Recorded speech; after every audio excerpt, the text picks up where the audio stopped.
directora del CEPA, el Centro de Estudios Económicos y Políticos Argentinos, y diputada nacional de Unión por la Patria. Julia, muy buen día, te saluda Ariel Saki, todo el equipo de Conflicto de Intereses. ¿Cómo estás?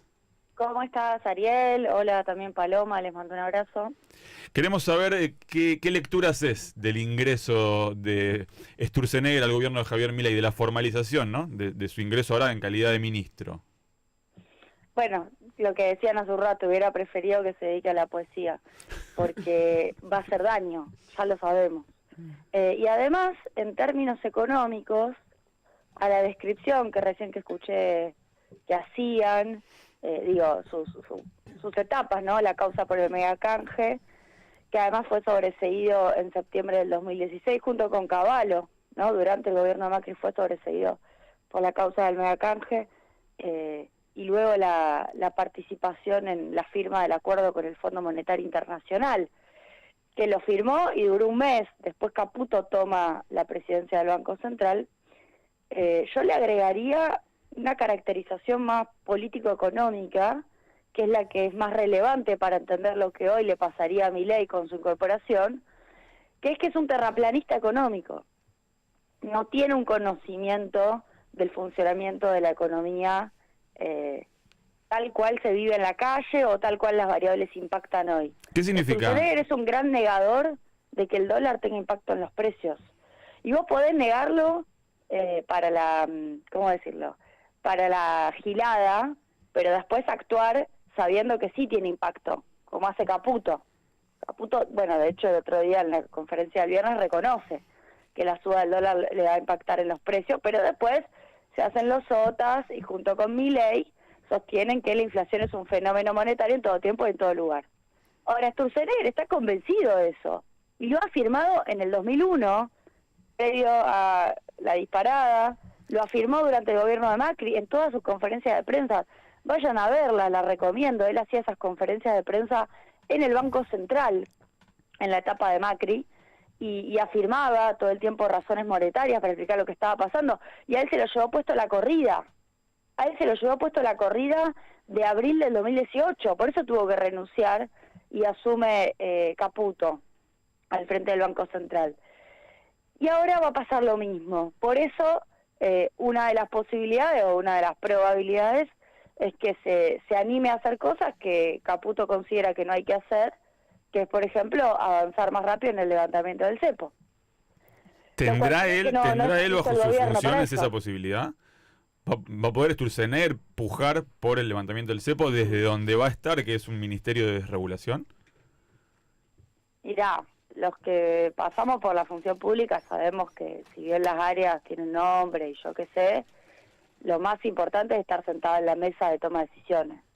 Cualquier gobierno, lo importante es estar en la mesa donde se toman decisiones. Después, obviamente, cada funcionario tiene su área. Y en la mesa de toma de decisiones está Sturzenegger. Hace tiempo. Y ahora le van a dar un cargo de ministro. Yo creo que sí, que va a jugar un papel en la aceleración de decisiones que tiene que ver con las desregulaciones. Y la desregulación cambiaria, si bien está a cargo del Banco Central, en donde está Mausili, que es de Caputo, Claro.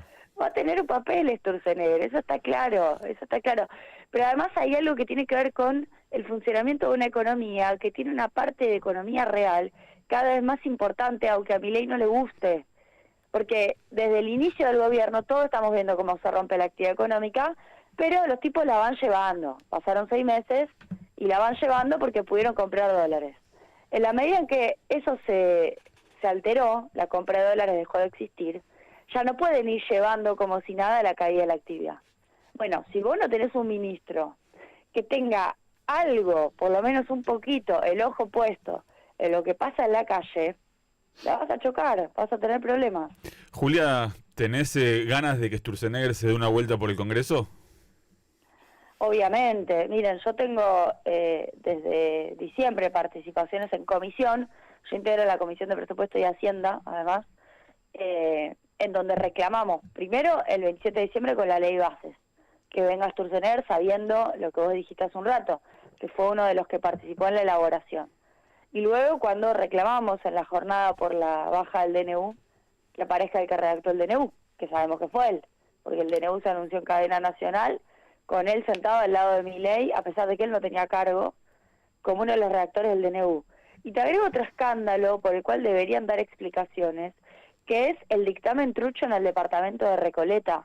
La ley Bases tuvo un episodio trágico en el mes de enero del 2024, que fue que no había dictamen porque el gobierno no se ponía de acuerdo con los cambios, con los dialoguistas, con los Pichetto, con la coalición cívica y demás, y en un departamento de Recoleta apareció Sturzenegger con una computadora haciendo cambios y citando a diputados para sugerirle que tal cosa sí, tal cosa no.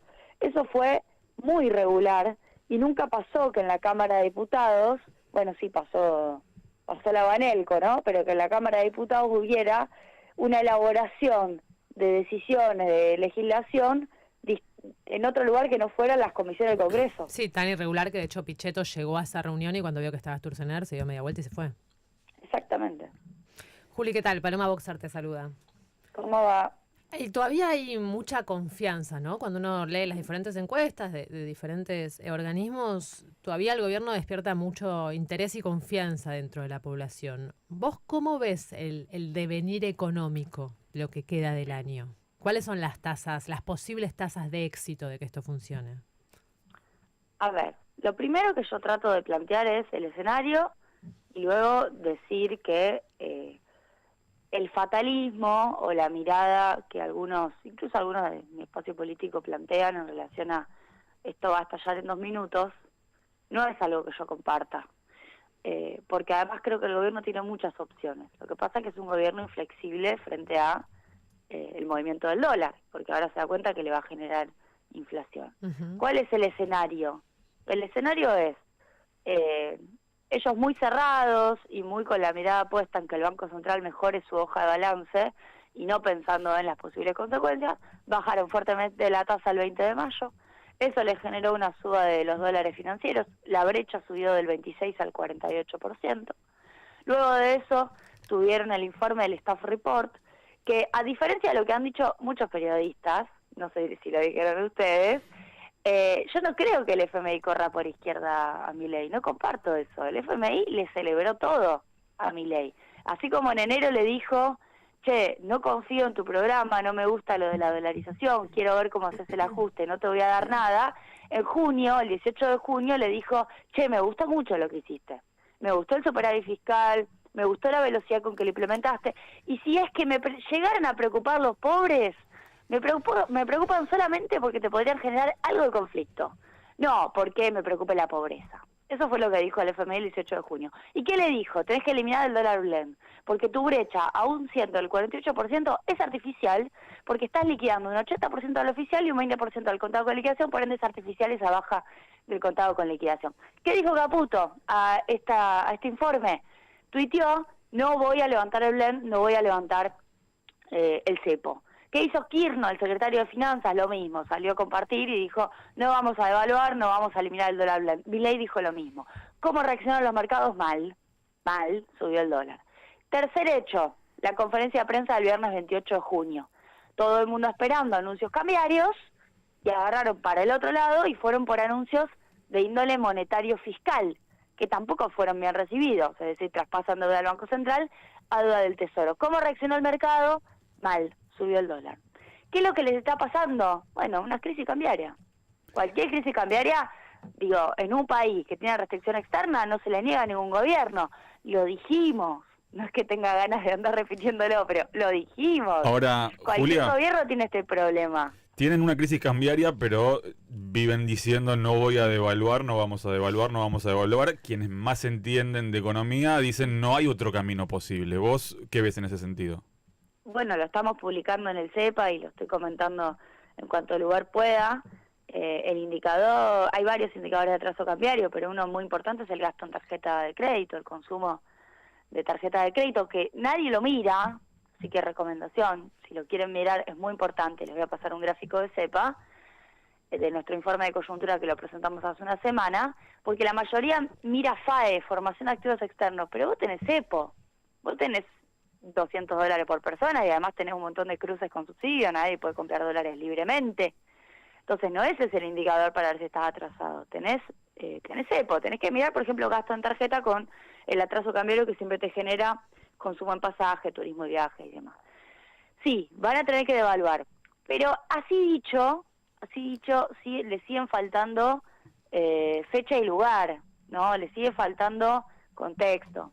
Yo creo que el gobierno va a intentar estirarlo, Caputo, siendo ministro de Economía, va a intentar estirarlo, seguramente la llegada de Sturzenegger genere algunos ruidos, porque precisamente el ministro de Economía es él y no quiere devaluar, dijo que va a mantener el 2% del Kronipeg, lo afirmó varias veces, pero lo van a tener que hacer a costa de más conflictividad en el mercado.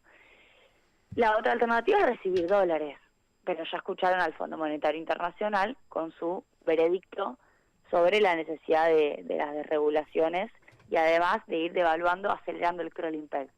Yo soy de la que piensa que la devaluación debería ocurrir, para que el gobierno no lo haga de una manera tal que afecte a su propia estrategia desinflacionaria, acelerando el Kronipeg, cosa que tampoco quiere hacer Caputo. Pero creo que eso es lo que va a terminar haciendo el gobierno. Hay cierta expectativa en el gobierno o en algunos actores más conservadores de la economía argentina en que si Donald Trump gana las elecciones en Estados Unidos podría haber un desembolso o un nuevo préstamo del FMI. ¿Eso es así o es una ilusión óptica, digamos? Yo comparto esa lectura, sigue siendo una lectura muy general, o sea, nos faltan variables, primero tienen que ocurrir las elecciones de Estados Unidos, luego tiene que designarse el secretario del Tesoro de Estados Unidos, y tenemos que ver cuál es la estrategia de ese secretario del Tesoro en el fondo. Y además el FMI ya tiene una historia con Argentina, con lo cual yo creo que obviamente van a ser conducidos por la silla, por quien ponga Estados Unidos en el FMI, pero también van a tener una historia en donde ya les pasó, que se hundieron con Macri, se hundieron mal, tuvieron que rajar a varios funcionarios, claro. Por culpa de Trump tuvieron que irse estos funcionarios, porque la verdad que Trump levantó el teléfono, pero los que pagaron los platos rotos del caso argentino fueron otros, y yo creo que el FMI va a levantar un poquito la voz si ve que el caso argentino no es un caso solvente. Ahora, déjame decirte, de acá a noviembre es de largo plazo. Claro.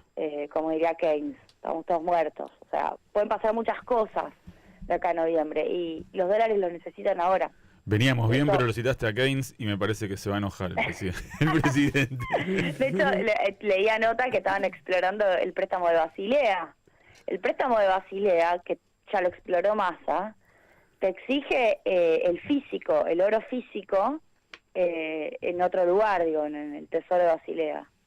Imagínate lo que sería trasladar oro físico con los medios locales, con las noticias locales que ya hablan de inestabilidad cambiaria. Es decir, están explorando el camino que cualquier gobierno con restricción externa explora. Bienvenidos a esto, hay que administrarlo, hay que hacerse cargo de esta administración y es lo que le va a pasar a cualquier otro gobierno. Por eso el RIGI es un error para cualquier gobierno. Es pan para hoy, hambre para mañana. Van a tener algo de dólares hoy y mañana esta restricción externa se va a agravar con el RIGI. Impecable, Julia. Muchísimas, pero muchísimas gracias. Por favor, un abrazo a los dos. Abrazo grande. Ahí estaba Julia Estrada, doctora en Desarrollo Económico, directora del CEPA y diputada nacional por Unión por la Patria. Pasó por aquí por conflicto de